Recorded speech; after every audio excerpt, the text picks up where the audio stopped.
Adrian, me Snyder, how you doing? Great. How are you guys? Did we scare you off with that jobs number there with going up and going down? Did you feel like you were in the pit? Like offer, offer, offer, offers. And then there's nothing like offers. And then you bid. And then all of a sudden the whole pit's bidding. I mean, there was some good price action in there. That definitely was. I mean, this whole year has made people want to talk about the floor all the time, more so than usual. And I think it's because people realize that what is the number one lesson any person who worked on the floor will tell you is that it's all about price. And clearly that's been the theme of this year. But I do want to say for 1 second, happy International Women's Day. I don't know if it was just an accident, Nice. but thank you for having me on this really great day. Thanks for being here. So Mish, this market has been relentlessly higher in certain pockets and other pockets not participating.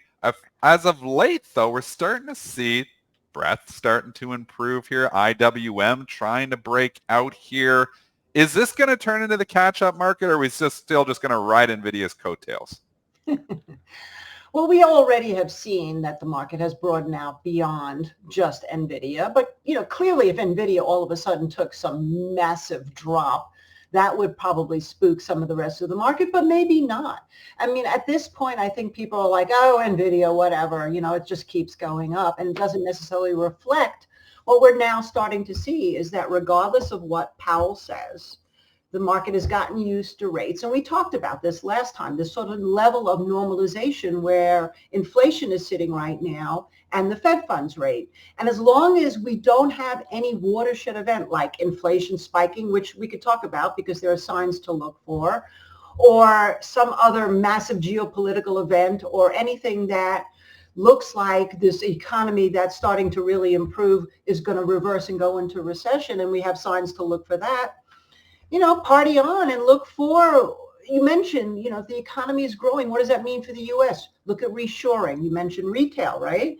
I'm all about, and I've been talking about this too, I think last time with you guys, the whole idea of these diet drugs possibly revolutionizing how consumers will spend money. People who have been suffering from obesity their entire lives now may be having a way to permanently lose that weight, get healthier. What does that mean? What do they all of a sudden start going out and buying to feel good about themselves?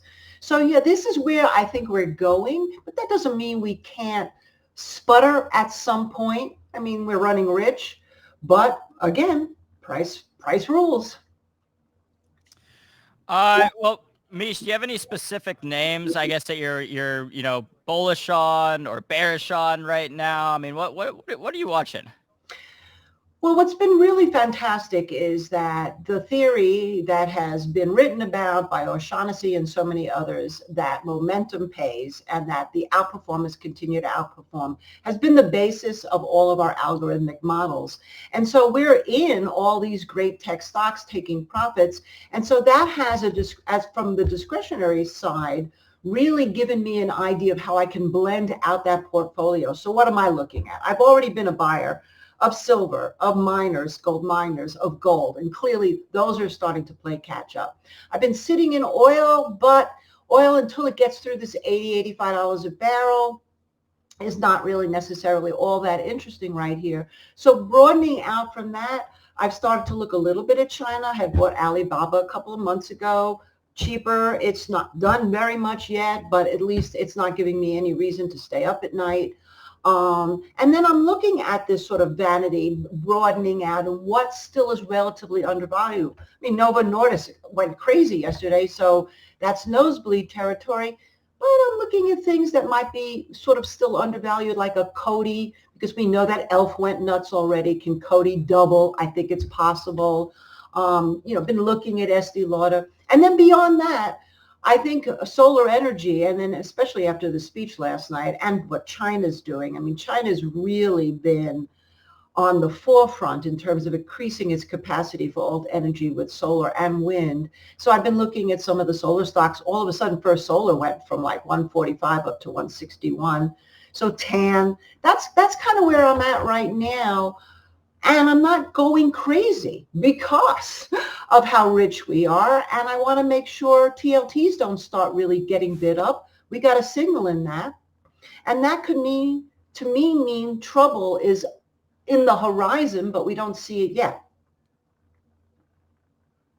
Uh-oh, Joel. We got you on mute, man. Oh, no. What He about doesn't Mr. want the Powell? show. What about Mr. Powell?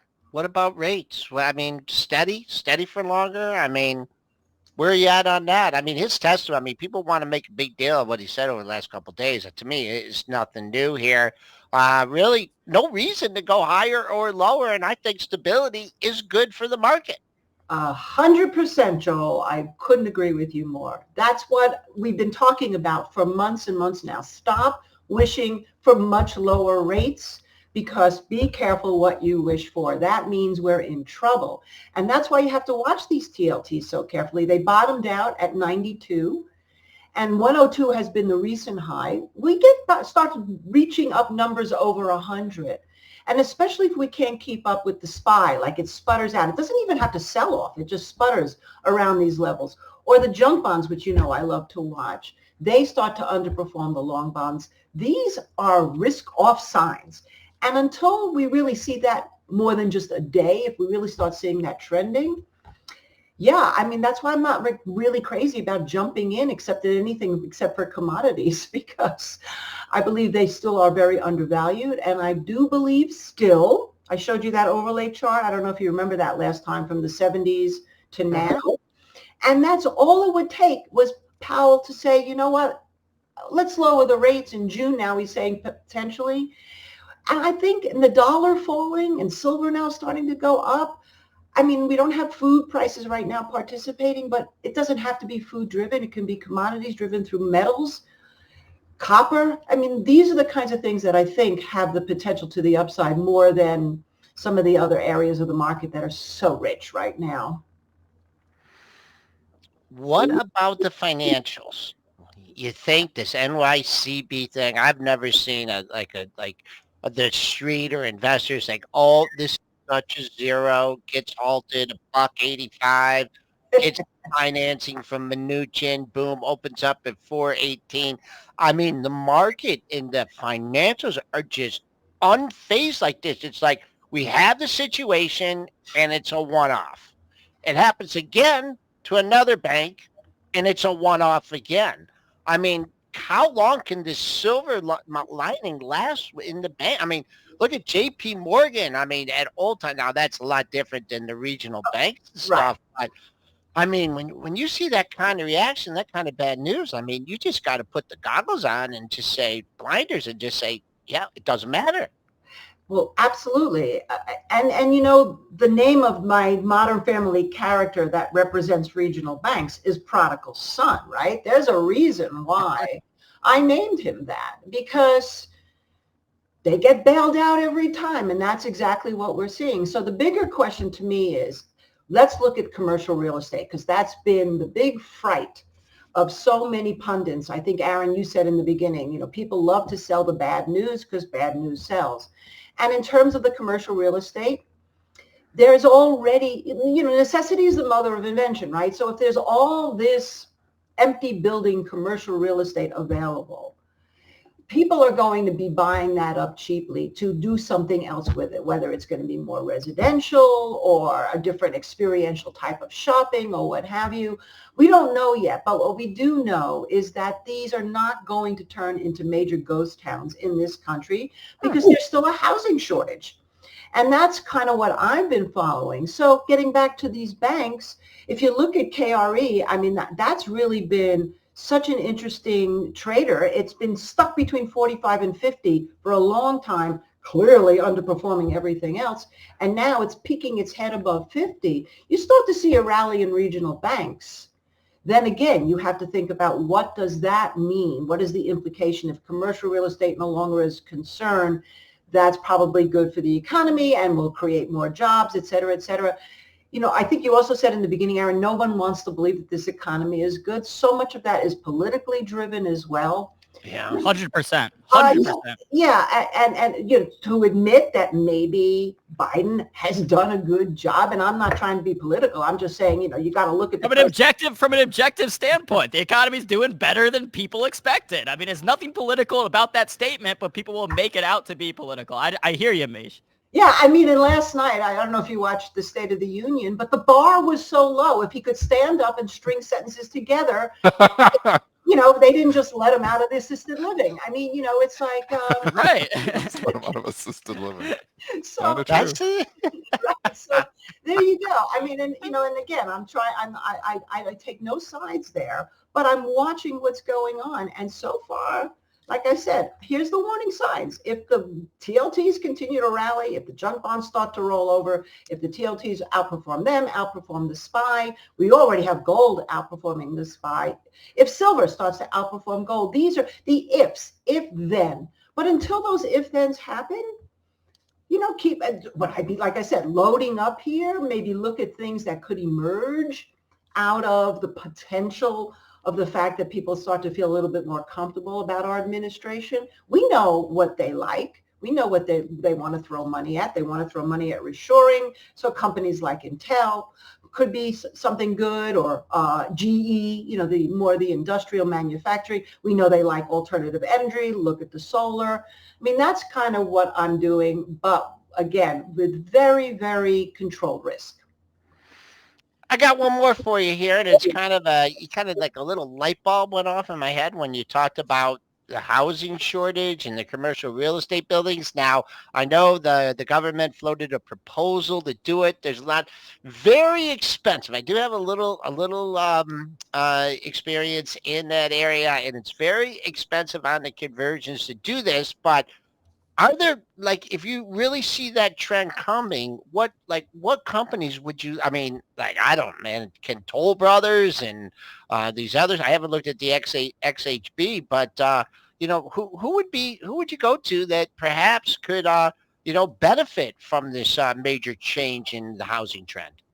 Well, by the way, you mentioned XHB. So in our trend strength ranking that we do with our quants in the sector model, XHB has been number 2 behind semiconductors. So it's done phenomenally well, which is another thing that you don't hear very many people talk about. Home builders. Yeah, so look in the basket of XHB. So that's where you might find your Toll and your Lennar or some of the other smaller companies. But that's what I would do right now. Or, you know, look, yeah, you just put up the chart, right? So I haven't looked at the chart lately, but look at the new highs on the daily. We got it. Yeah, I just looked at it. Yep.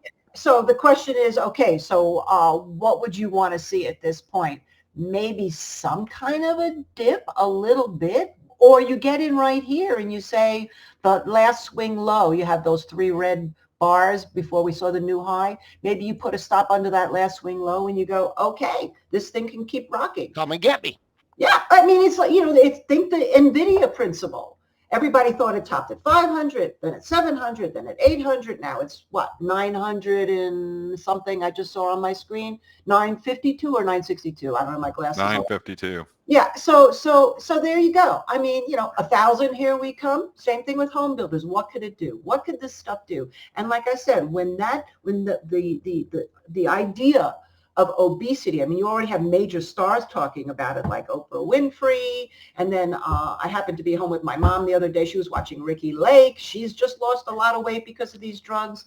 This goes mainstream, and now you've got a new boost to the economy on, I keep calling it the vanity trade, okay? Because I can go out now. I don't feel like I'm just, you know, useless, obese, and have to stay home all the time and keep eating. It will reverse a lot, and I'm excited for it. I'm excited for people who have suffered from obesity their whole life.